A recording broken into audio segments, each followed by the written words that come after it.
መለከት የሚባል ነገር የለም። መላው ክርስቲያን ይጾማል። አብይ ጾምን መላው ክርስቲያን ይጾማል። ይሄ ምን ይባላል? የአዋጅ ጾም ነው። ስለዚህ የነቢያት ጾም የተባለበት አንዱ ምክንያት ምንድን ነው? የእግዚአብሔርን ሰው መሆን ሲጠባበቁ የኖሩት የነቢያት ትንቢትና ጸሎት በጌታችን መወለድ ፍጻሜ ያገኘበት ወቅት በመሆኑ ምን ይባላል? ጾመ ነቢያት ወይ ደግሞ የነቢያት ጾም ተብሎ ይጠራል። ሁለተኛው ለአዳም የተነገረው የድህነት ተስፋ ስለተፈጸመበትም ጾመ አዳም ወይ ደግሞ የአዳም ጾም ተብሎ ይጠራል። ምክንያቱም ክርስቶስ ሰው የሆነው የአዳምንትን ድህነት ለመፈጸም አይደል? ሶስተኛ ስለ እግዚአብሔር ሰው መሆን በስፋት ትምህርት ወንጌል የሚሰጥበት ወቅት በመሆኑ ጾመ ስብከት ወይ ደግሞ የስብከት ጾም ይባላል። ምኑ? ጾመ ነቢያት። አራተኛ የጾሙ መጨረሻ ወይ ደግሞ መፍቻ በዓለ ልደት በመሆኑ ደግሞ ጾመ ልደት ወይ ደግሞ የልደት ጾም በመባልም ይታወቃል። ይሄ ነቢያት ጾም። አምስተኛ እንዲሁም ጾመ ሐዋርያት ይባላል። ቅዱሳን ሐዋርያት በዓለ ትንሣኤን አብይ ጾምን ጾመን እናከብረዋለን፣ በዓለ ልደትንስ ምን አድርገን እናከብረዋለን በማለት ነቢያት የጾሙትን ከልደተ ክርስቶስ በፊት ያለውን ጾምን ይባላል።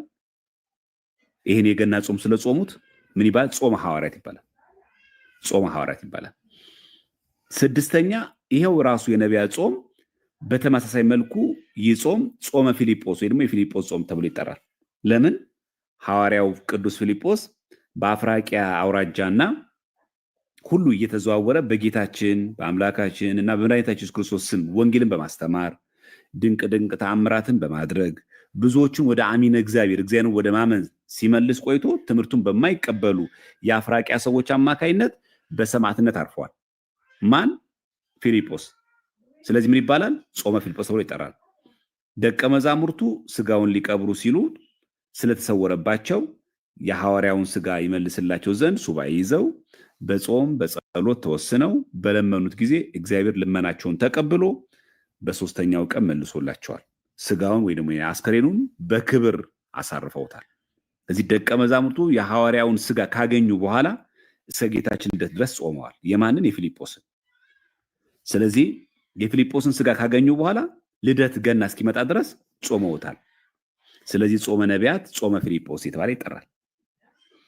ሰባተኛው ይሄ የገና ጾም ከዚሁ ጋር ወልደ አምላክ ክርስቶስን በግብረ መንፈስ ቅዱስ እንድትጸንሰው እመቤታችን ቅድስት ድንግል ማርያምን መልአኩ ቅዱስ ገብርኤል ካበሰራት በኋላ እመቤታችን ሰማይና ምድር የማይወስኑትን አምላክ ጸንሼ ምን ሰርቼ እወልደዋለሁ በማለት ጌታችን ከመውልዷ አስቀድማ እመቤታችን ጾመዋለች እና ይህ የገና ጾምን ይባላል። ጾመ ማርያም በማለት ይታወቃል። ስንት ስያሜ ያለው ማለት ነው? 7። አንደኛ ምን ይባላል? አሁን እኛ የምንጾመው ጾም ጾመ ነቢያት። ለምን?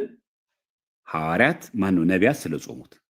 ሁለተኛ ይሄ ጾም ምን ይባላል? ጾመ አዳም እንደምትጸንስ ገብርኤል ካበሰራት በኋላ ሰማይና ምድር የማይወስኑትን አምላክ ጸንሼ ምን ሰርቼ እወልዳለሁ በማለት ጌታችን ከመውለዷ በፊት እመቤታችን 9 ወር ከ5 ቀን በማህፀኗ ሳለ ጌታችን ከመውለዷ አስቀድማ ጾመዋለችና ይሄ ምን ይባላል? ጾመ ማርያም በመባል ይታወቃል።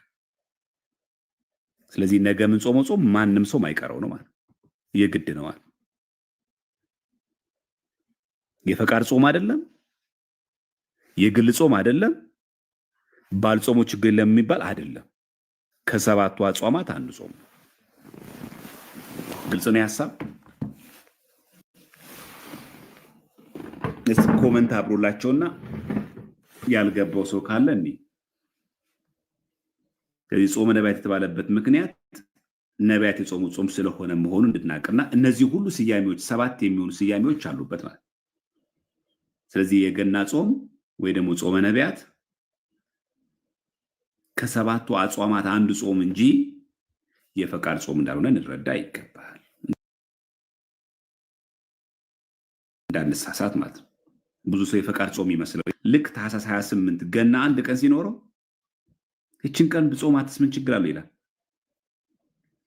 እና እንደዛ አይደለም የሚባለው። ስለዚህ ይሄን በደንብ አርተን ማወቅና መገንዘብ አለብን እና መርዳት አለብን። እነዚህ 7 የሚሆኑ ስያሜዎች ማለት የገና ጾም ያላቸው ስያሜዎች ናቸው። ጾመ ነቢያት፣ ጾመ አዳም፣ ጾመ ልደት፣ ጾመ ሐዋርያት፣ ጾመ ፊልጶስና ጾመ ማርያም ተብሎ የሚታወቅ ጾም መሆን ልናይገባል። ከዛ እዚሁ የገና ጾም ላይ እነዚህ ክፍሎች አሉበት። ለምሳሌ አስተምህሮ ወይ ደግሞ በቅንፍ ውስጥ አስተምህሮ ይባላል። በነገራችን ላይ ሁለቱ ልዩነት አላቸው። እሺ አስተምህሮ ተብሎ እዚህ በሀሌታ እንዲች አያችሁ፣ አስተምህ የሀሌታ ህ ስትሆን ማስተማር ማለት ነው፣ መማር ማለት ነው። አያችሁ፣ ትምህርት መስጠት ማለት አስተምሮ።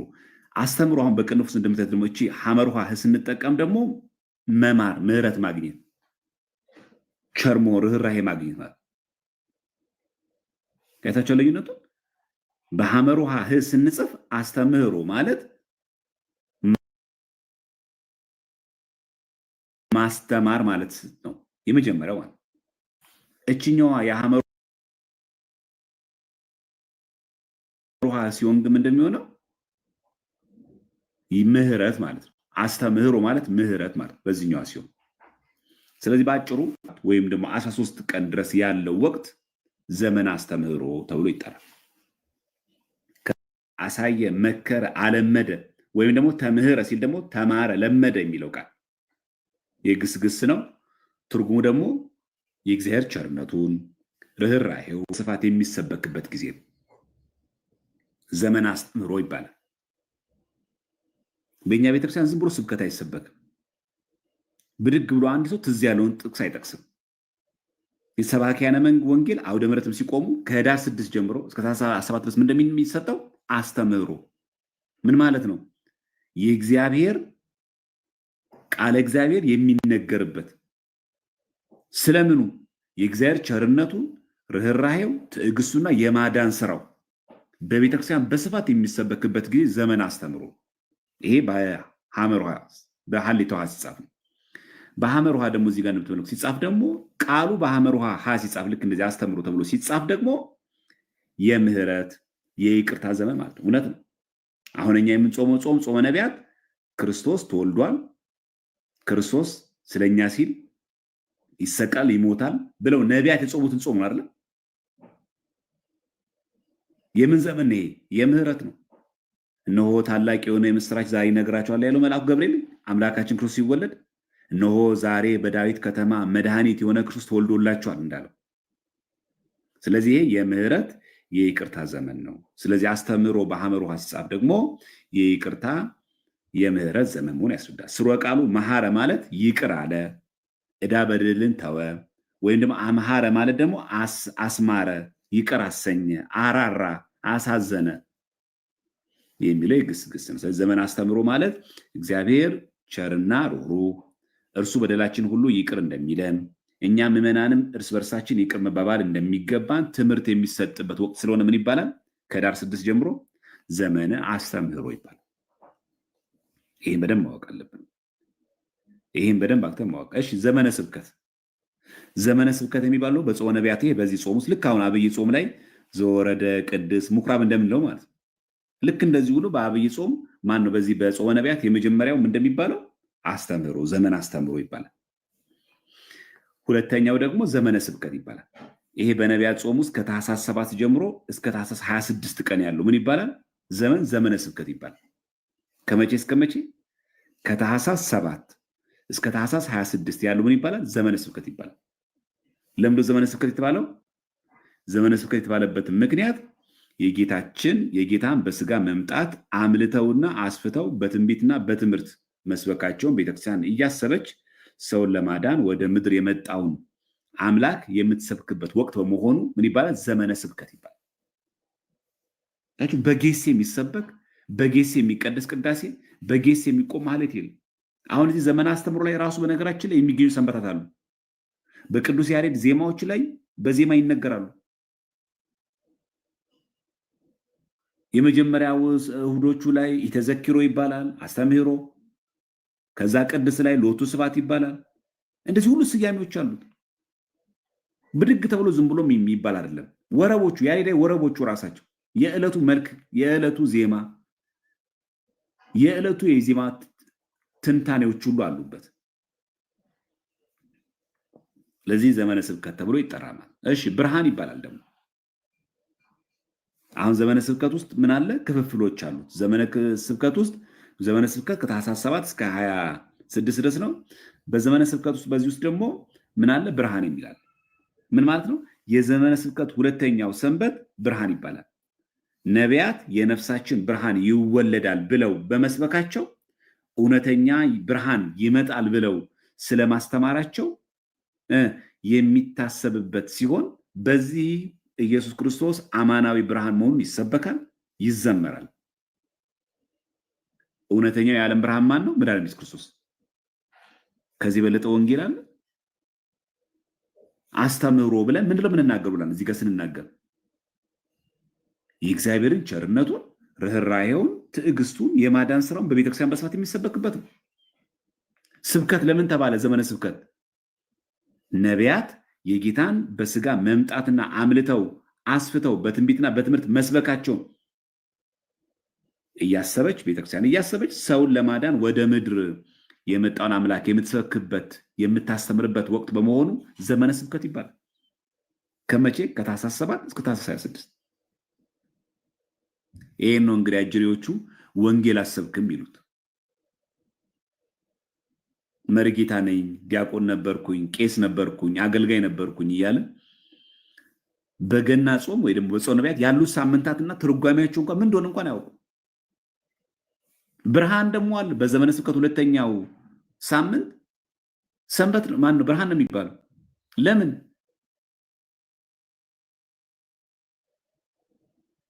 የነፍሳችን ብርሃን ብለው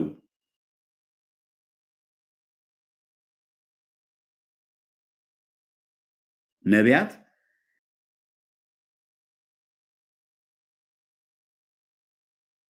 ይወልዳል ብለው ስለመስበካቸው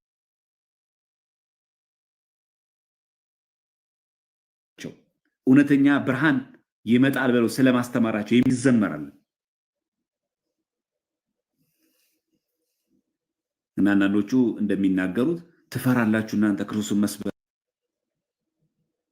እሺ ይሄ ሁለተኛው ይሄንን አንስተናል፣ ብርሃን ብለናል። ሶስተኛው ደግሞ ኖላዊ፣ የዘመነ ስብከት ሶስተኛው ሰንበት ኖላዊ ይባላል። ኖላዊ ማለት ነው እረኛ ወይም ጠባቂ ማለት። በዚህ ዕለት ነቢያት እውነተኛ ጠባቂ በመሆኑ ቤተክርስቲያናችን እያሰበች የምትዘምርበት፣ የምትቀድስበት፣ የምታመሰግንበት ዕለት ስለሆነ የሚባለው ሶስተኛው ሳምንት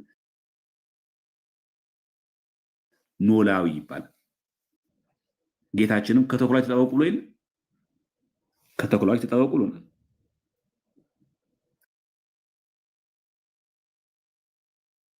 ለጴጥሮስን በጎቼን ጠብቅ ብሏል። ኖላዊ። ስለዚህ ይሄንን ጾም አለመጾም የጤና ችግር ካልገጠመን አስቸጋሪና ከባድ ነገር ገጥሞን በአበ ነፍሳችን ምን ይባላል? ይሄ ጾመ ነቢያት። ስለዚህ ሶስተኛው ምን ይባላል? ሳምንት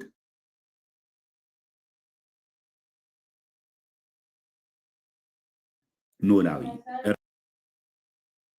እረኛ ማለት ነው። እውነተኛ የነፍሳችን እረኛ ክርስቶስ እንደሚወለድ ነቢያት የተናገሩበት። ሁለተኛው እንደሚባለው ብርሃን።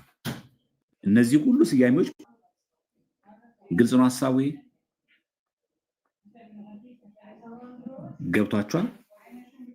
ሌሎቹ አጽዋማት ሁሉም ክርስቲያን የግድ የሚጾመው ጾም ነው። ግልጽ ከሆነላችሁና በጣም ከገባችሁ እናንተ ነገር ወዲያው ለሚገባችሁ ጎበዞች ናችሁ። ከዛ ቀጠና አሁን ትምህርቷን በሚገባ እንመለከታታለን ማለት ነው። እሺ ወደ አሃታ ቤተክርስቲያናት እስቲ እንሂድ። ይሄንን የገና ጾም ይጾሙታል ወይስ አይጾሙት? እስቲ እንመልከት። ይታያችኋል? ይሄ ሲሪያ ኦርቶዶክስ ሪሶርስ ነው። ይሄ የሶሪያ ኦርቶዶክስ ቤተክርስቲያን የምትጾም አጽዋማት እነዚህ አሉ።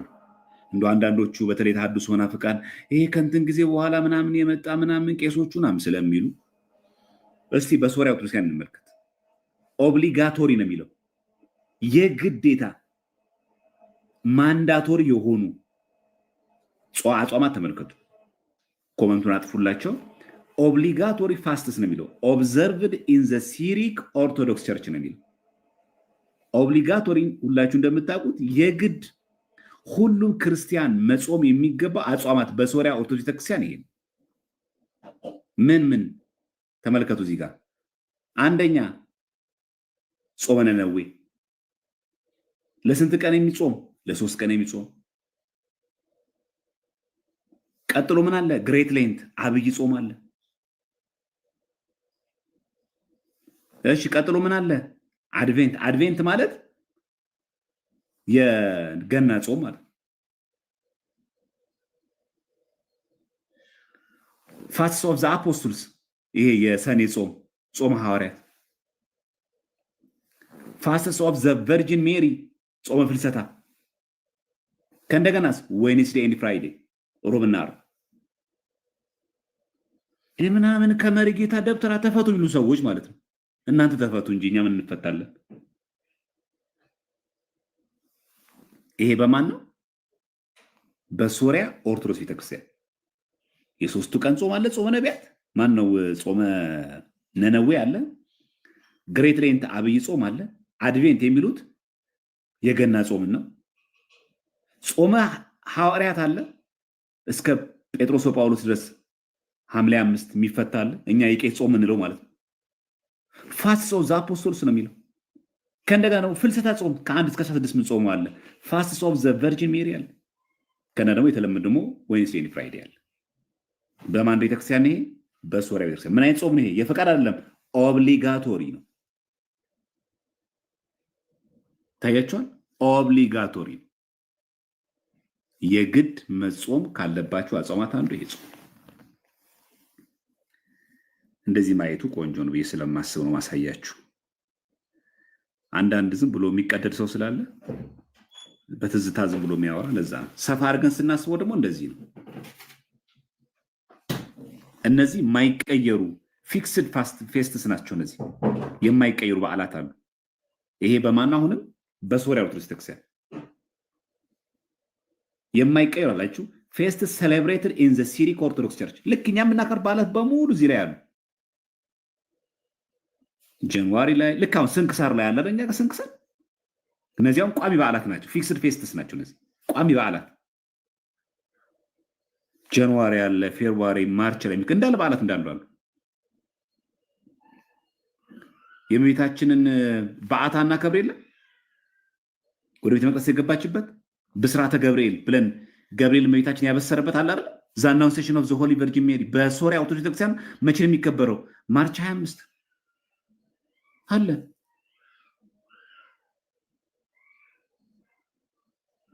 ማለት ነው። ይሄ በማን አሁን ተመልከቱ። ይሄ ዝም ብሎ ግለሰብ የጻፈው አይደለም። ይሄ በሶሪያ ኦርቶዶክስ ቤተክርስቲያን ዌብሳይት ላይ ያለ። ይሄን በደንብ ልታውቁት ይገባል። እሺ አሁን እኛ የፈለግነው ደግሞ እንትን ስለሆነ አጽዋማት ስለሆነ በዓላትን በዚህ ጭምር እንድታዩ ስለፈለግኩ ነው ማሳያችሁ ያሉት። ሙቨብል ፌስትስ ደግሞ አሉ። የሚንቀሳቀሱ በዓላት አሉ። ለምሳሌ ፓልም ሰንዴይ የሚባለው ምንድን ነው? ሆሳዕና። እንደምታውቁት ሆሳዕና ሁሉ ቋሚ አይደለም። ኢስተር ሰንዴይ አለ። ፋሲካ አለ። ፋሲካ ሁሉ ቋሚ አይደለም። እሁድ ይዋል እንጂ ሁሉ ጊዜ ቋሚ አይደለም። እንደምታውቁት ጴንጤቆስቴ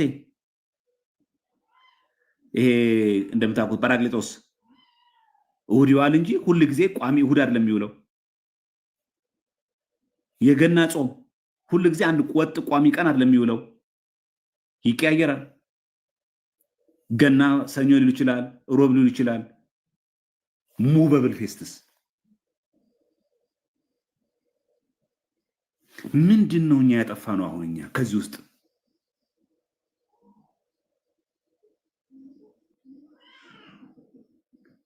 በተለይ ደግሞ ስንክሳር ጸረ ልማት ነው የሚሉት የተሐድሶ መናፍቃን አጼ ዘርዓ ያዕቆብ ያመጣው ነው የሚሉት። ይሄን አጼ ዘርዓ ያዕቆብ ነው ያመጣው። ይሄን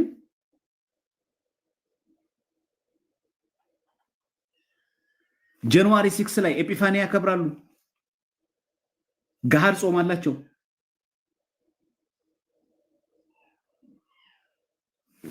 ተመልከቱ። ጃንዋሪ 15 ሆሊ ቨርጂን ሜሪ ኦፍ ዘ ሶዊንግ። እኛ የጨመርነው ነገር ምንድን ነው? ደብረ ታቦር አለ ኦገስት ላይ ታኅሳስ 13 ማን ነው ነሐሴ 13 የምናከብረው። ይኸው እነሱ ኦገስት 6 ያከብሩታል። ታኅሳስ 13 እዚህ ይላችኋልም ደብረ ታቦርና ክብር የለ ቡሄ ብለን። እሺ ኦገስት 15 ምን ይከበራል? አሰምሽን ኦፍ ማዘር ኦፍ ጋድ ፍልሰታ ለማርያም ፍልሰታ ለማርያም ኦገስት 10 በማን ይሄ ሲሪክ ኦርቶዶክስ ቸርች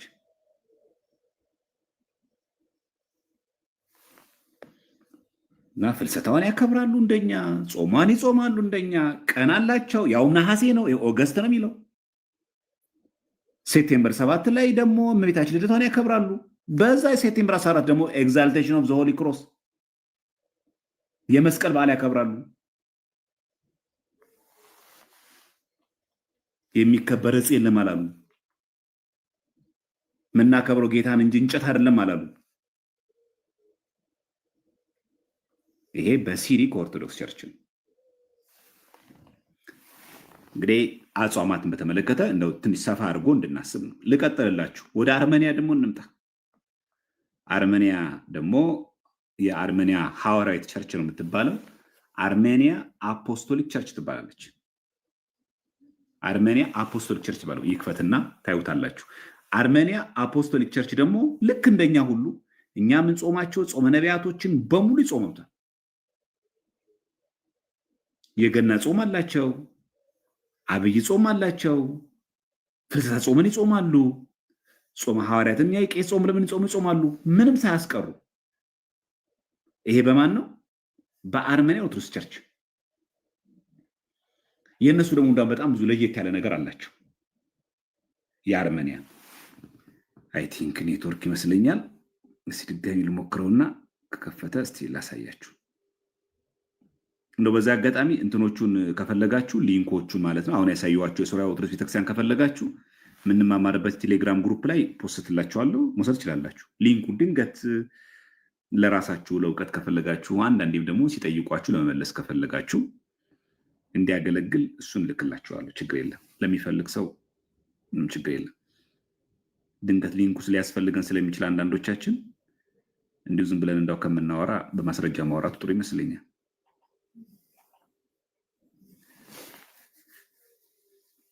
እሺ አይ ቲንክ ኔትወርኩ ነው ትንሽ የያዘው። እሺ ከፈተ መሰለኝ አይ ቲንክ። እሺ ይሄን ተመልከቱት።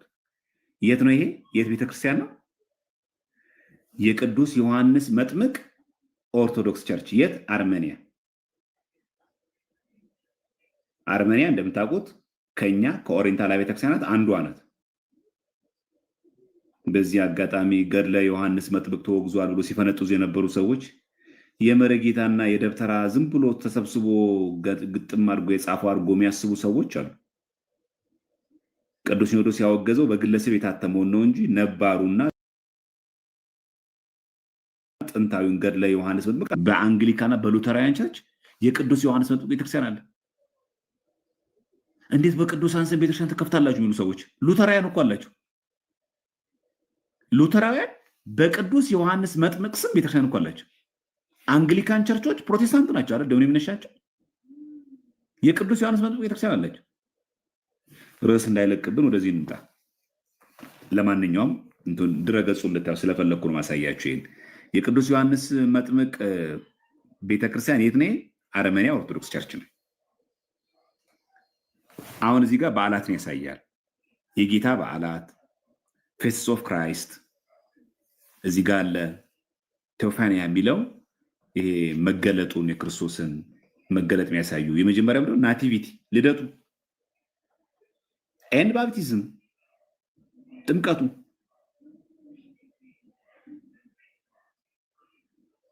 የጌታ በቤተ መቅደስ መገኘት ፕሬዘንቴሽን ኦፍ ዘ ሎርድ ቱ ዘ ቴምፕል ፌብሩዋሪ 14 ያክብሩታል።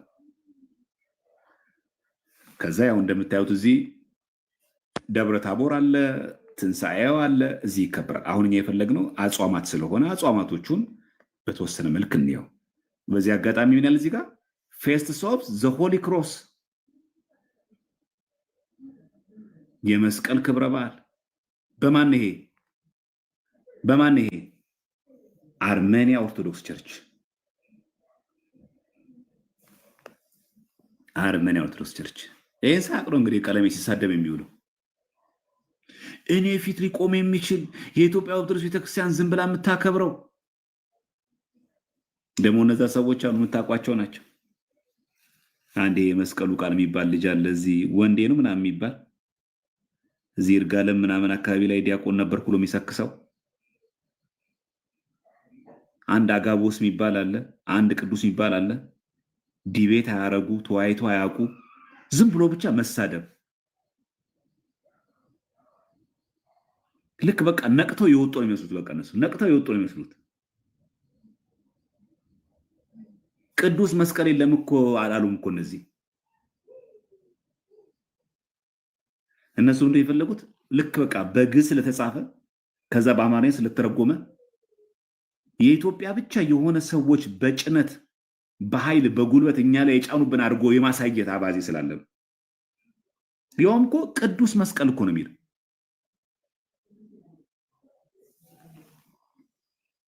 ቅድስት ቤተክርስቲያን አለች። እነዚህ ቋሚ በዓላት አሉ። ሊንኩን አስቀምጥላችኋለሁ፣ ታዩታላችሁ እናንተ። እኔ አሁን የፈለግኳት በጣም የሚገርማችሁ ይህንን ተመልከቱት። ዴይሊ ፋስት ሳሉ ዴይሊ ፋስት የሚባሉት ምን ናቸው? ዌንስዴ ኤንድ ፍራይዴ፣ ሮብና ዓርብ እንጾማለን። እነሱም ሮብና ዓርብ ጾማሉ። ከዛ ዘ ፋስት ኦፍ ግሬት ሌንት አብይ ጾም አለ። 7 ሳምንታት ህማማት ሲጨምሩ 8ኛ። እነሱ ህማማትን ብቻውን ነው የሚቆጥሩት ጥብቅ ስለሆነ። 3ኛ ዊክ ሎንግ ፋስትስ ምን ማለት ናቸው? እነዚህ ከሰኞ እስከ ዓርብ የሚጾሙ አጽዋማት አሉ። ከሰኞ እስከ ዓርብ የሚጾሙ አጽዋማት አሏቸው። በጣም የሚገርመው አሁን እኛ መስቀል ደመራን ስናከብር እንጾማለን። በ16 ደራሳ ማን ነው መስከረም 16 ደመራን ስናከብር፣ በ17 ደግሞ መስቀል በዓል ስናከብር ጾመን ነው እንዴ የመስቀል በዓል የምናከብሩ? በአርመኒያ ኦርቶዶክስ ቤተክርስቲያን ግን ምን አለ? ፋስት ኦፍ ዘ ኤግዛልቴሽን ኦፍ ዘ ሆሊ ክሮስ አለ። መስቀል የተገኘበትን ዕለት የተገለጠበትን ቀን ዝም ብሎ አያከብሩም። ከሰኞ እስከ ዓርብ ጾመው ነው የሚያከብሩት በዓሉ። እኛ ጋር እኮ ጾም የለም። አንዳንዱ ሰው ኢትዮጵያ ውስጥ በጣም ጾም ይበዛል ይላል። የት አለኛ ጋር የጾም አለ እንደኛ ጋር? እችኛዋ ፋስት ኦፍ አድቬንት የሚለው ጾመ ነቢያት አሁን እኛ ምን ጾም ነው።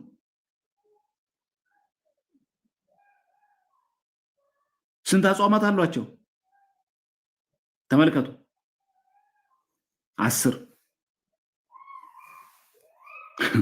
ይሄ በማን ነው እንዳትረሱ። በማን? በአርመኒያ ኦርቶዶክስ ቤተክርስቲያን። እኛ እኮ 7 አጽዋማት ነው ያለን። ደግሞ እኛም ብሎ ደግሞ አካባቢ ደግሞ በእኛ ቤት እኮ አካባቢያችን ነው። እኛም ብሎ ደግሞ ጿሚ እና ቀይል እንዴት አድርገን እንደምንጾም ርብ ሲለን ጨመር አድርገን ስንት የጾማት ጊዜያት አሉ። እንደው ጉድ ተመልከቱ። ፋስቲንግ ኦር አብሰንስ ዴይስ ይላል። የጾማት ቀን there are approximately 160 ፋስቲንግ ዴይስ 160 ቀናት የጾም ቀናት አሉ። በማን? ባይ ዘ አርሜኒያን አፖስቶሊክ ቸርች። ስንት አጽዋማት ነው ያሉት? 10። ይኸው 10 አጽዋማት አሉ። ግሩም እኮ ነው በጣም። እነዚህ በዓላት ደግሞ ታዩታላችሁ። ልክ እንደ ሶሪያ ኦርቶዶክስ ቤተክርስቲያን እናየዋለን። ተመልከቱ ደግሞ እነዚህ የገና ጾም አለ። ደግሞ እኮ ጾመ ጎርጎሪዎስም አላቸው።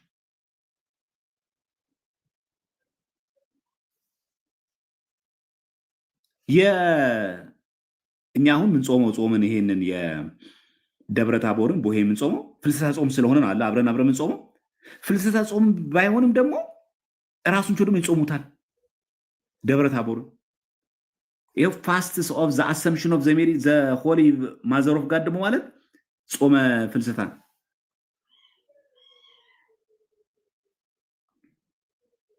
ምንም የማይጾም ጾም አለ። 10 አጽዋማት ነው ያላቸው።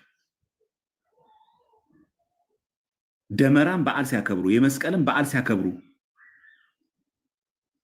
እንደኛ መስቀል በዓል ነው ብለው ብቻ ሳይሆን የሚያከብሩ ከሰኞ እስከ ዓርብ ጾመው ያከብሩታል። እሺ የቅዱሳን በዓላት ይከበራል? አዎ ይከበራል። ይኸው ፌስት ኦፍ ዘ ሴንትስ አይልም ሲል የቅዱሳን ክብረ በዓላት ጭምር ይከበራሉ።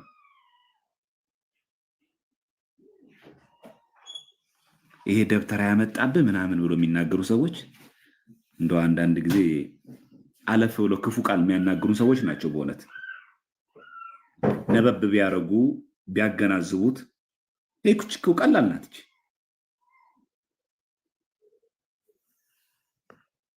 እና የቅዱሳን ክብረ በዓል ይከበራል አለ እኮ ያው ኢትዮጵያ እንደው በቃ እንደዚህ ደብተራ ወደ ኋላ ወስደዋት ደሃ አድርጓት በዓላት እያከበራችሁ የቅዱሳን ክብረ በዓል ይኸው ጃንዋሪ አፕ ቱ ፌብሩዋሪ ምን አለ? ሴንት ባሲል ዘግሬት ቅዱስ ባሲሎስ ዘቂሳሪያ ነው ሴንት ባሲል ዘግሬት የሚባለው። በጣም የሚገርማችሁ እንኳን በእኛ በኦሪየንታል ቀርቶ እንግዲህ ባሲሎስ ዘቂሳሪያ እንደምታውቁት በእኛ ቤተክርስቲያን ባሲሎስ ቅዳሴ አለው። ውዳሴ አምላክ የደረሰው ማን ነው? ባሲሎስ ዘቂሳሪያ ነው። ሊጦን የደረሰው ማን ነው? ባሲሎስ ዘቂሳሪያ ነው። ሊጦን የሰኖ ያለ ሰሉስ አለ፣ ረቡዕ አለ፣ ሐሙስ አለ፣ ዓርብ አለ፣ ቀዳም አለ፣ እሁድ አለ። ሊጦን ጧት ኪዳን ከመድረሱ ፊት የሚባል ነው በካህናት የደረሰው ባሲሎስ ዘቂሳሪያ ነው። ባሲሎስ ዘቂሳሪያ በነገራችን በኦሪየንታል፣ በኢስተርን ኦርቶዶክስ፣ በአንግሊካን፣ በሉተራውያን ቅዱስ የሚባል አባት ፎርዛት ማተር እናውራ ካልን ማለት ነው። ሴንት ባሲል ዘግሬት ባሲሊዮስ ታላቁ ባሲሊዮስ በእኛ ባሲሊዮስ ዘቂሳር የሚባለው አባት በሉተራውያንም በአንግሊካን ቸርችም ቅዱስ ነው የሚባለው።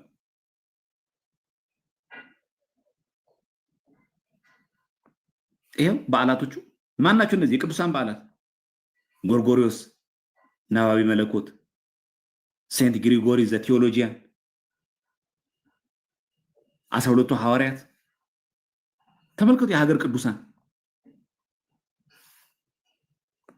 ከማርች ኤፕሪል ሜይ ቄርሎስ ዘኢየሩሳሌም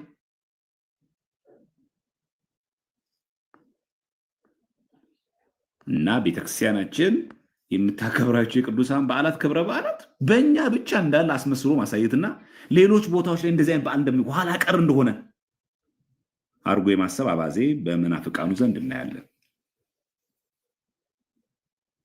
ስለዚህ እኛ አሁን ጾም በዛብን። ስለዚህ ስንት አጽዋማት አሉ ማለት ነው? ይሄው 10 አጽዋማት አሉ። እኛ እኮ 7 ነው ያለን። ከሰባቱንም የሰኔ ጾም የቄስ ጾም ነው እያለን አሁን ይሄን ነገም ደግሞ ይጀምር ደግሞ ህዳር 15 የሚጀምረው የጾመ ነቢያትም ጭምር የቄስ ጾም ነው ብሎ እኮ ማይጾም እኮ አለ። እነሱ ግን ስንተኛ ላይ 9 ነው። ተመልከቱ ያው ፋስት ኦፍ አድቬንት ጾመ ነቢያት ማለት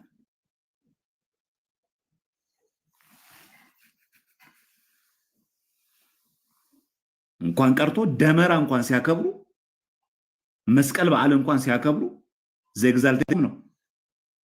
ከሰኞ እስከ ዓርብ ጾመው ነው በዓለ መስቀል የሚያከብሩት። ብዙዎቻችን እንደምናስበው በጣም እንደሚካበድ ኢትዮጵያ ውስጥ የጾም ስርዓታችን በጣም ከባድ ነው። በጣም ጾመኛ ሀገር ይበዛል ይላል ሰው። ይኸው ያለን በተለይ ባካችሁን በተለይ ውልደ ክህነት ዲያቆናት ስትናገሩ ጥንቃቄ አድርጉ ባካችሁ። እኛ ሀገር ጾም ይበዛ ይላል። ምኑ ነው የበዛው? አልቀነሱም እኮ እኛ ምን ጾም እዚህ ጋር እኮ አልቀነሱትም አለ እኮ እኛ ምን ጾም 7ቱን አጽዋማት ላይ ተጨማሪ እኮ 3 ነው የጨመሩት።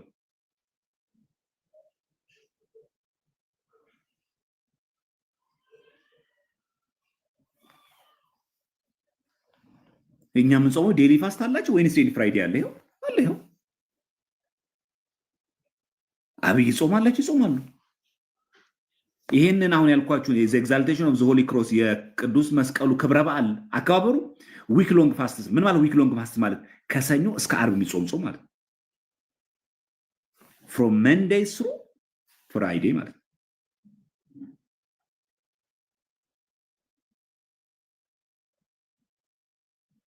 እኛ እኮ ሮብና ዓርብ ነው ያለን።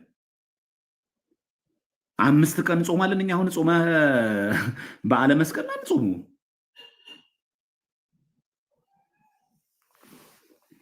እና እኛ ምንድን አካብዲ ነን በአራዳ ቋንቋ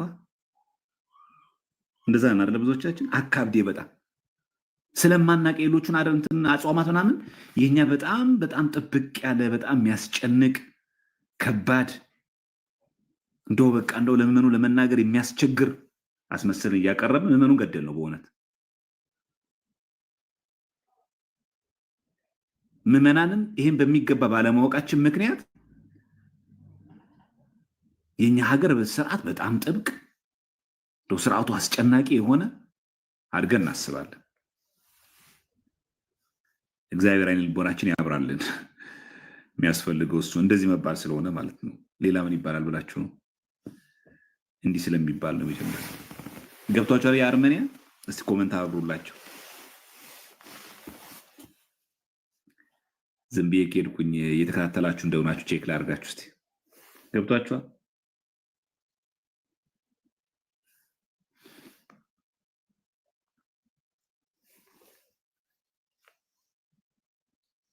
የአርመኒያ ኦርቶዶክስ ቤተክርስቲያን ስንት አጽዋማት አሏት? እስቲ ሁላችሁም ተናገሩ። የአርመኒያ ኦርቶዶክስ ቤተክርስቲያን ስንት አጽዋማት አሉ? የተከታተላችሁ ሰዎች የአርመኒያ ኦርቶዶክስ ተዋሕዶ ቤተክርስቲያን ሐዋርያዊት ቤተክርስቲያን ስንት አጽዋማት ነው ያላት? 10። እኛ ስንት ነው ያለን?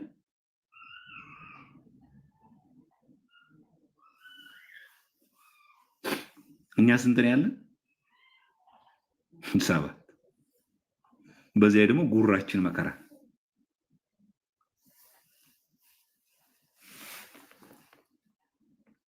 እና ይሄ በደንብ አክተር ልናውቀው ይገባል ለማለት ያክል ነው። ስለ አጽዋማት እና በዓላት ላይ እናክል ካልኩኝ ይገባችሁ፣ ግልጽ ነው። በቃ ይኸው የአርመኒያ ኦርቶዶክስ ቤተክርስቲያን ስንት አጽዋማት ነው ያሏት? 10 10።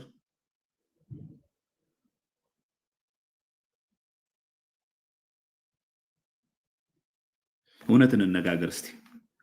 እንደ አርመኒያ ኦርቶዶክስ ቤተክርስቲያን እችኛዋን ይታያችኋል፣ 7ኛ ላይ ያለችዋል ፋስት ኦፍ ዘ ኤግዛልቴሽን ኦፍ ዘ ሆሊ ክሮስ የምትባለውን ከአሁን በኋላ ደመራ ስናከብር ብላ የኢትዮጵያ ኦርቶዶክስ ቤተክርስቲያን ከሰኞ እስከ ዓርብ እንጾማለን ብትል ምን ይመስላችሁ?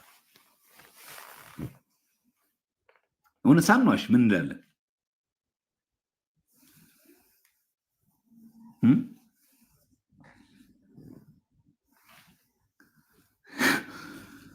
እውነት እናወራ እስቲ። እችን ተከትለን ከሰኞ እስከ ዓርብ ጾም እንጾማለን፣ ከዚ በኋላ ነው ደመራ መስቀል በዓል የምናከብረው ብንባል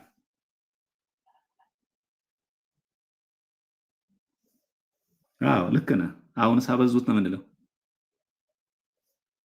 አበዙት ነው የምንለው። በጣም የሚገርማችሁ አጽዋማችሁን ላሳያችሁ። ይሄ በጣም የሚገርም ጾም አላችሁ ደግሞ እዚህ ጋር ፋስቲንግ ኦር አብሰንስ ዴይስ ይላሉ። 2 አጽዋማት አላቸው። የመጀመሪያው አብሰንስ ፍሮም ሚት ኤንድ አኒማል ፕሮዳክትስ በሀክ ይሉታል። በደንብ ስሙ፣ ኮመንቱን እንዲያጥፉላቸው። 2 አይነት የአጽዋማት ስርዓት አላቸው። ፋስቲንግ ኦር አብሰንስ ዴይስ የሚሉት ተመለከቱ። እዚህ ጋር ዜር አር 2 ካይንድስ ኦፍ ፋስቲንግ ይላል። 2 አይነት አጽዋማት አላቸው። የመጀመሪያው አብስቴንስ ፍሮም ሚት ኤንድ አኒማል ፕሮዳክትስ። አብስቴንስ ማለት ከየትኛውም አይነት የወተት የስጋ ተዋጽኦ ተከልክሎ በቆየት። ሶስተኛው ቶታል አብስቴንስ ደግሞ ማለት ደግሞ ፈጽሞ ከም ነገር አብሮ መከልከል ድዞም ይባላል። በጣም ነው የሚገርመው ይሄ። የመጀመሪያው እኛ አሁን ብዙ ጊዜ የምንጾመው ነገ እንጾማለን አለ ጾመን እስከ እንሳት እንጾማለን። ከምን ርቀን ነው ይሄ? ከወተት አይደለ? ከስጋ ምርቶች ነው። ይሄ ምን ይባላል? በሀክ ይሉታል። ቶታሊ ደግሞ መራቅ ደግሞ አለ ዱዞም ይሉታል።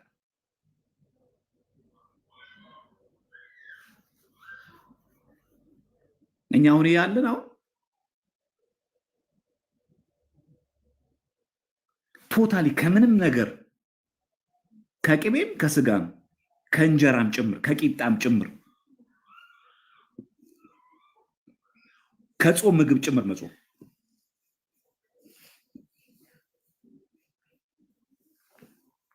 እና እነዚህ 10 አጽዋማት አሉ። ይኸው 10 አጽዋማት አሉ። ይሄ በማን ነው?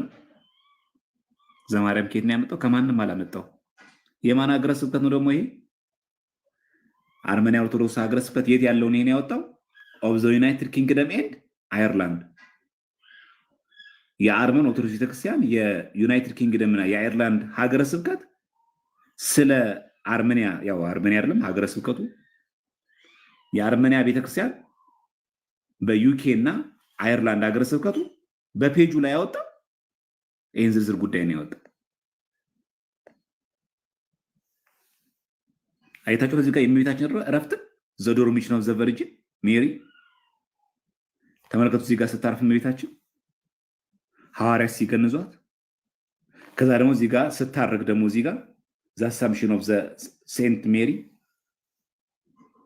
እዚህ ጋር ደግሞ መስቀል ክብረ በዓል ዘ ኤግዛልቴሽን ኦፍ ዘ ሆሊ ክሮስ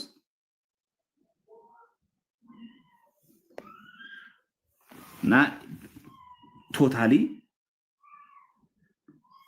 ከየትኛውም ነገር ርቆ ስጋም ቅቤ ምንም ነገር ሳይበላ ይጾማል። አካብዴዎቹ እኛ ነን። እነሱ ከቅቤም ከስጋም ይከለከላሉ። ከምን ከማናቸውም ሰውነትን ከሚገነቡ እኛ እኮ አፕል እንበላለን፣ ጁስ ሄደን እንጠጣለን። አልናገሩም። ትዝ ሲላችሁ ሄዳችሁ ደግሞ እንዳበሉ። እሺ ይሄ ደግሞ የማላንካራ ነው። በህንድ ደግሞ እስቲ እንመልከት። በህንድ ምን አሳየኋችሁ? አንደኛ የሶሪያ፣ ቀጥሎ አርመን አለያየን። አሁን ደግሞ የህንድ እንመልከት እስቲ። የህንድ ኦርቶዶክስ ቤተክርስቲያን ምን አላት? እኛ የምንጾመውን ጾም ዘ ፋስት ቢፎር ዘ ናቲቪቲ ኦፍ አወር ሎርድ፣ ከክርስቶስ ልደት በፊት የሚጾሙ ምን ጾመ ነቢያት። በማን? ይሄ በማላንካራ ኦርቶዶክስ ቤተክርስቲያን።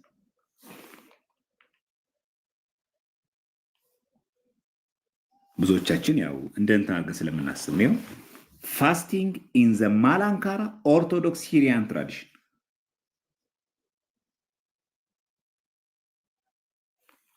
ስለዚህ ነገ ምን ጾሙ ጾመ ነቢያት አሃታ ቤተክርስቲያናት የሚጾሙት ነው።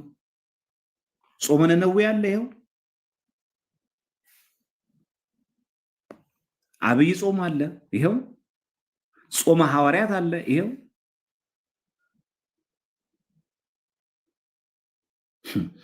ምን የማይጾማል? ሮብ ዓርብ አለ።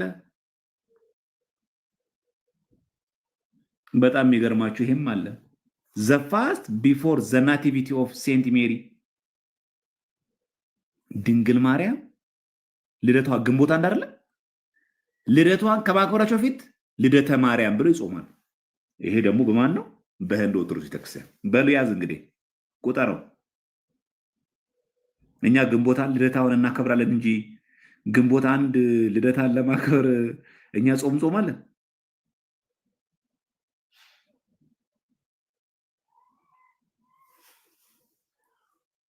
የስንት ቀን ጾም ነው? ዚስ 8 days የ8 ቀን ጾም ጾማሉ። በማን? observed only by the Syrian Christians in India። ለምንድን ነው የህንድ ኦርቶዶክስ ቤተክርስቲያን በሲሪያ የምትጠራው? እንግሊዞች በፈጸሙባት ጳጳሳቶቿን በአንድ ቀን ስላረዱባቸው ጳጳስ ያመጡት ከሶሪያ ስለሆነ በሶሪያ ይጠራሉ። ልክኛውን ማርቆስ አባታችን እንደምንለው ማለት ዘ ፋስት ቢፎር ዘ ናቲቪቲ ኦፍ ሴንት ሜሪ ነው የሚለው። ልደተ ማርያምን ከማክበር በፊት ለ8 ቀን የሚጾም ጾም አለ። ግንቦት አንድ ልደታን ከማክበራቸው ፊት። እኛ ሀገር ያለው ፔንቴኮስታል የስድብ ማዕት ነው የሚያወርደው። እኛ እኮ አላከበር ነው እንጂ ገና እኮ አልጾም ነው እኮ ጾሙ። የ8 ቀን ጾም መች ጾምን?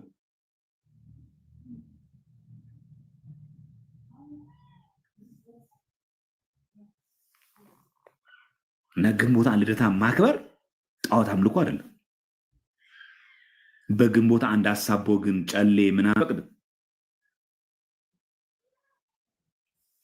እዚህ በማላንካር ኦርቶዶክስ ምን አለ ማለት ነው። ልደተ ማርያምን ከማክበር በፊት ለ8 ቀን የሚጾም ጾመን ልደተ ማርያም አለ። አሁን እኛ ጿሚ ነን።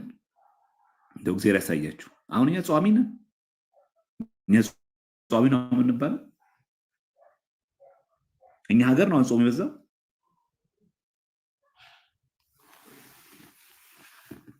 ደግሞ ትዕቢታችን ነው የሚከብደው። የኛ እኮ የሚከብደው እኮ ትዕቢታችን ነው። ደግሞ ዝምም አንልም።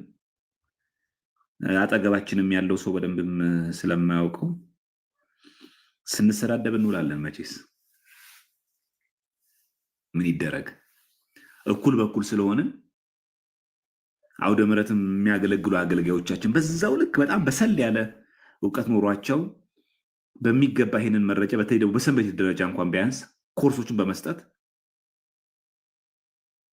ባህታ ቤተክርስቲያን ያለው የአጽዋማት ስርዓት ራሱ ብናየው አሁን እኛ ልናወራ እንችልም። በእውነት አፍም የለንም። ምን አፍ አለን አሁን እኛ የምናወራበት? እግዚአብሔር ልቦና ይስጠን። በእውነት የሚባለው ልቦና ይስጠን ነው። ሌላ ምን ይባላል? እግዚአብሔር ልቦና ይስጠን። ማንንም አያጥፋብን። የሚፈለገው ሰዎች እንዲጠፉ ነው ሳይሆን እንድንነቃ ነው። ባጭሩ የሁሉ መረጃ የምናየው እንድንነቃ ነው እንጂ ሌላ ምንም ትርጉም የለውም። ከኛ መካከል እንደው አንድ ሁለት ሰው እንኳን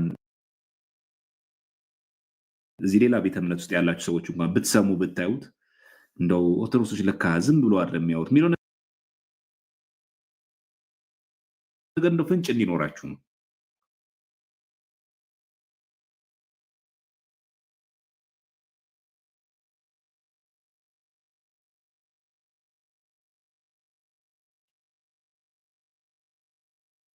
እኛ ስንጾም ከቅቤ ከስጋ ከወተት ተዋጽኦ እንጾማለን። ዘሴም ስትሮስ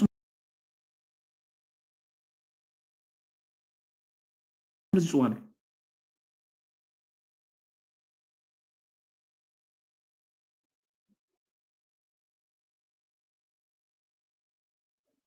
ከስጋ ከወተት ተዋጽኦ ከስጋ ተዋጽኦ ይጾማሉ። እኛ ጋር ያሉ ነገር አለ። እሺ በኮፕቲክ ላሳያችሁ የመጨረሻው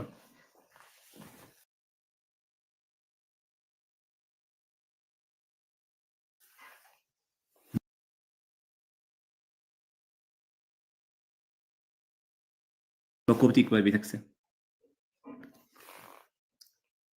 ይሄ የመጀመሪያው ምንድን ነው? የነነዌ ጾም፣ ከዛ አብይ ጾም፣ ጾመ ሐዋርያት፣ ጾመ ማርያም እኛ ጋር ሲሆን ነው የሚያንገሸግሻችሁ።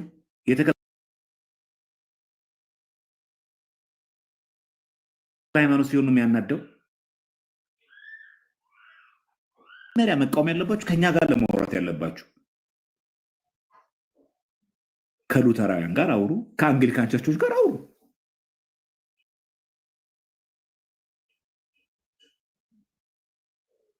የማን ዴይ ብሎ የሚያውቁት ፌስት ዴይ ኦፍ ፎር ሉተሪያን ማርቲን ሉተር ነው የሚለው።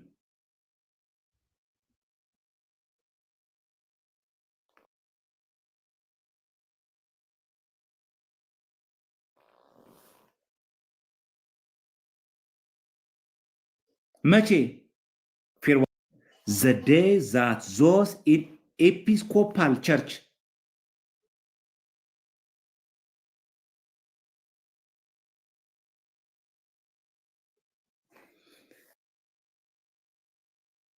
remember Martin Luther, the great Protestant reformer.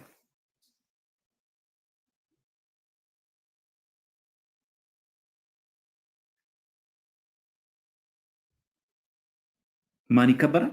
ማርቲን ሉተር። መቼ? ፌብሩዋሪ 18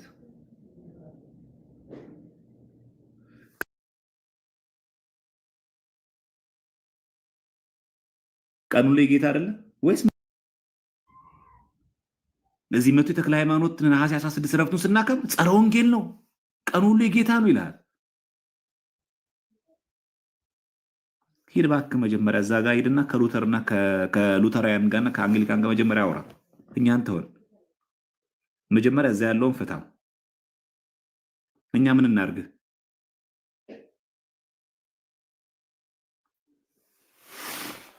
መጀመሪያ ከጠላቸው አውጡና እዛ ራሳችሁ ውስጥ ያሉትን መጀመሪያ እሱ ከነሱ ጋር ተነጋገሩ።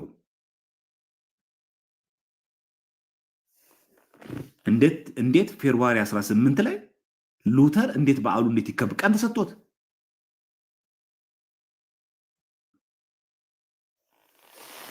ይህ አለላችሁ። ይሄ ደግሞ ኤጲስኮፓል ቸርች ነው። ምን ይላል? ዘ ኮሜሞሬሽን ኦፍ ማርቲን ሉተር ይላል። ደግሞ አድራሻ አለ። ዝም ብለው ዌብሳይት ነው የገለበጥከው እንዳትሉ። ይኸው አድሬስ አላቸው፣ ስልክ አላቸው፣ ቦታቸው አለ። ምን ብሎ የሚያከብሩት? ዘ ኮሜሞሬሽን ኦፍ ማርቲን ሉተር።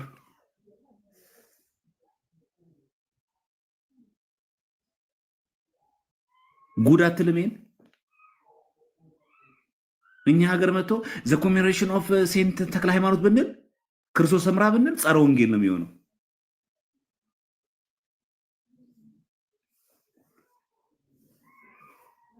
ይኸው እንግዲህ ተመልከት። ከፈለክ እዚህ ጋር ገብተህ አባውታ አስብለግባና እነማን እንደሆኑ ይነግሩሃል።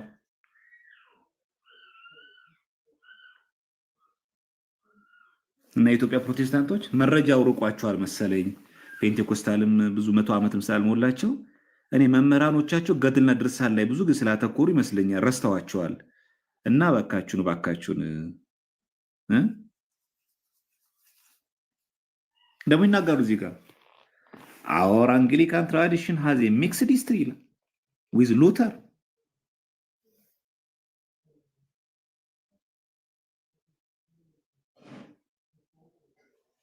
ምን ተብሎ ነው የሚከበረው? ዘ ኮሜሞሬሽን ኦፍ ማርቲን ሉተር ብለው።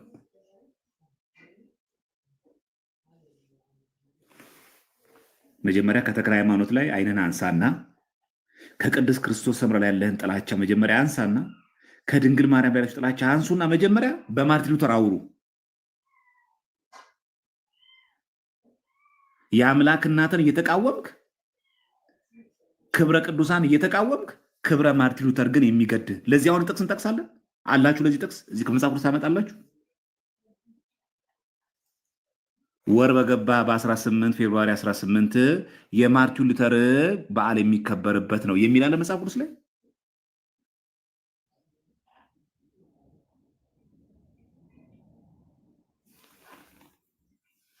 እስቲ መልሱ እናንተ ኦርቶዶክሳውያን። አለ ፌብሩዋሪ 18 የሚከፈለው ነው?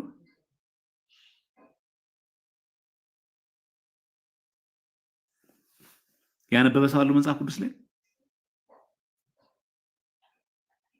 ፌብሩዋሪ 18 የማርቲን ሉተር በዓል የሚከበርበት ነው የሚል አለ? ከዚህ ውስጥ አለ?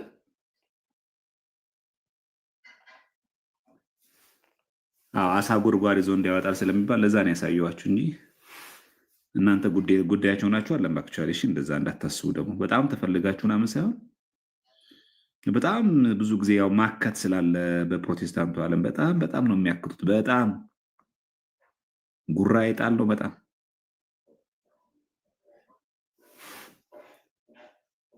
ስለዚህ ይሄ በደንብ የሚገባ ማወቅ አለብን። ስለዚህ ኦርቶዶክሳውያን በጣም ብሰሉ። እሺ መረጃ ስናጣቅስ በጣም በመረጃ በስላችሁ በምታጣቅሱበት ጊዜ በደንብ አክታችሁ እንድትበረቱ ነው። አይበቃችሁም ዛሬ? ስለዚህ አሁን ነገ የገና ጾመ ጾም ይገባል አይገባም? ክርስቲያኖች ጾመ ነቢያት ከመጽሐፍ ቅዱስ አንጻር አየን። እንግዲህ ጾመ ነቢያትን ከአሃታ ቤተክርስቲያናት አንጻር አየን። ምስራቃውያን ሁሉም ይጾሙታል። ምስራቅ ኦርቶዶክሶች፣ ግሪክ ኦርቶዶክስ፣ ሩሲያን እንደ ዩጎዝላቪያን ብናያቸው የገና ጾም ይጾሙታል። እንኳን በኦሪየንታል በመለካያን ዘንድም አለ። እዚህ ነገ እንዳያመልጣችሁ። እንደውም ደስ ይለን ይገባል ጾሙ ሲገባ።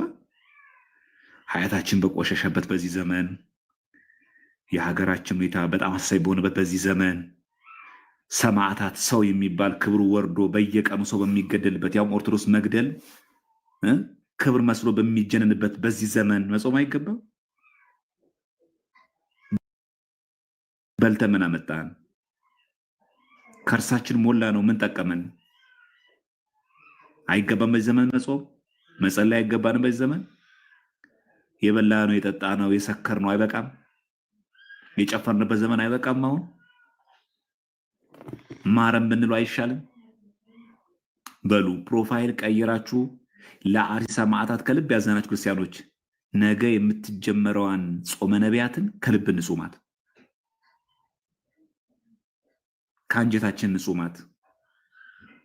የሰማዕታቱ በረከት እንዲያድርብን። እቺ ምን ትከብዳለች? እነሱ እኮ አንገታቸውን ሰጡ፣ ደማቸውን ለክርስትናቸው ሲሉ አፈሰሱ፣ በሃይማኖታቸው ምክንያት ተገደሉ። በየቀኑ ኦርቶዶክስ እየተገደለ ዜና እንኳን እዛ ሆኖ እየሰሙ ወይ ካሁን በኋላ ክሬን በተሳሉ ሳይሉ ክራቸው እንዳሰሩ ዛሬም ሞቷል እኮ ይባሉ። አሁንም ክራቸው አንገታቸው ላይ አለ። ኧረ ጎረቤት ተገደለ፣ አሁንም አንገታቸው ላይ ክር አለ። እግዚአብሔር ያሳያችሁ።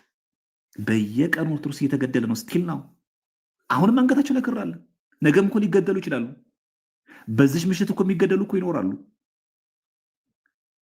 አንገታቸውን እየሰጡ ከደፈሩ እኛ ጾም ለምንድን ነው ማንደፍረው? ምንድነው እያስፈራን ነገር? የትኛው ይከብዳል? ያውም የጾም ምግብ እየተመገብን እስከዚህ ሰዓት ቆይቶ ከዚ በኋላ መብላት። እኛ እኮ እየኖርን ነው። እኛ እኮ እንጀራ እየበላን ነው። እባካቸው ኦርቶዶክሳውያን በዚህ እንጃጃ ሊሆን አሁን ስንሞኝ ይሆን? ኢትዮጵያ ውስጥ መኖር ጾም ነው እያልን ራሳችንን ሸውዶ ይሆን ዛሬ?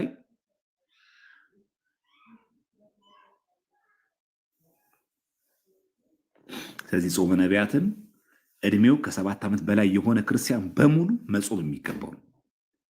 ከ7 አጽዋማት አንድ ጾም ነው። በተደጋጋሚ ጊዜ እንዳልኳችሁ የግል ጾም አይደለም። በደንብ አስተውሉ። የአዋጅ ጾም ነው።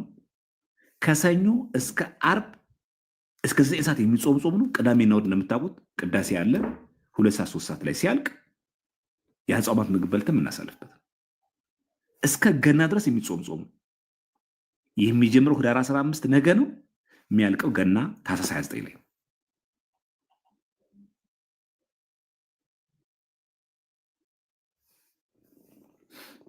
ስለዚህ ይህንን ጾም ሁላችን ኦርቶዶክሳውያን እንድንጾም አደራ ለማለት ነው።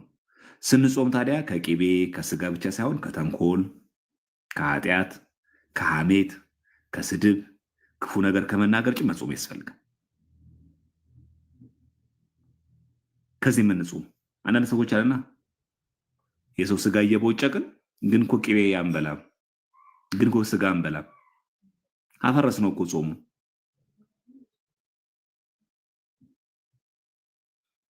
የከብቱን ስጋ በሰው ከተካ ነው እኮ በባሰው፣ ያውም በማይፈቀደው የሰው ስጋ መብላት አይቻልም።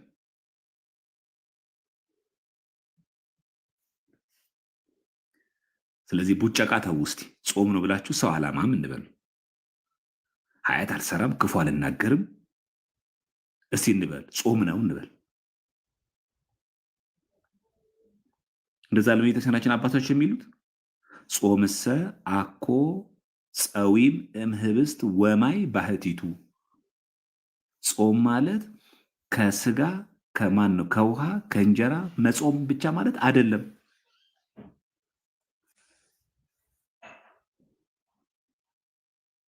ስለዚህ ጾም ማለት ከስጋ ከቅቤ ከምናም መጾም ብቻ አይደለም። ከተንኮልም ከኃጢአት መንጾም። ነገ ምን በላት የጠዋት ቁርሳችን ሂሳብ ለእኔ ቤት እስቲ እንስጥ፣ ወይ በገንዘብ እንቀይረው ወይ ደግሞ እንዳለ